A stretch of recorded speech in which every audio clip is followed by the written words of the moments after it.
अनेक ग्रामपंचायतींचे स्ट्रीट लाईटचे 1 एप्रिल 2012 पासून विद्युत वितरणाची थकबाकी आमच्या तालुक्यात फक्त 8,45,00,000 रुपये आहे। त्यामुळे गावामध्ये वाढीव वस्तीमध्ये स्ट्रीट लाईट करायची झाल्यास जुनी थकबाकी भरल्याशिवाय विद्युत वितरण मंजुरी देत नाही। सध्या तालुक्यामध्ये बऱ्याच ठिकाणी बिबट्यांचा वावर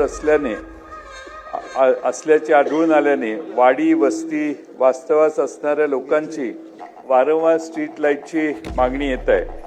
अध्यक्ष महोदय, तरी याबाबतीत लवकरात लवकर योग्य तो निर्णय MSEBने घ्यावा, शासनाने घ्यावा आणि जी महाराष्ट्रातल्या प्रत्येक गावाची स्ट्रीट लाईटची थकबाकी आहे ती राज्य सरकारने भरावी आणि प्रत्येक गावात प्रत्येक खेड्यामध्ये वाढीव स्ट्रीट लाईट करण्याचा मार्ग मोकळा करावा आणि यासाठी ही स्ट्रीट लाईटच्या व्यवस्थेबद्दल लवकरात लवकर राज्य शासनाने निर्णय घ्यावा अशी मी औचित्याच्या मुद्द्याद्वारे मागणी करत आहे।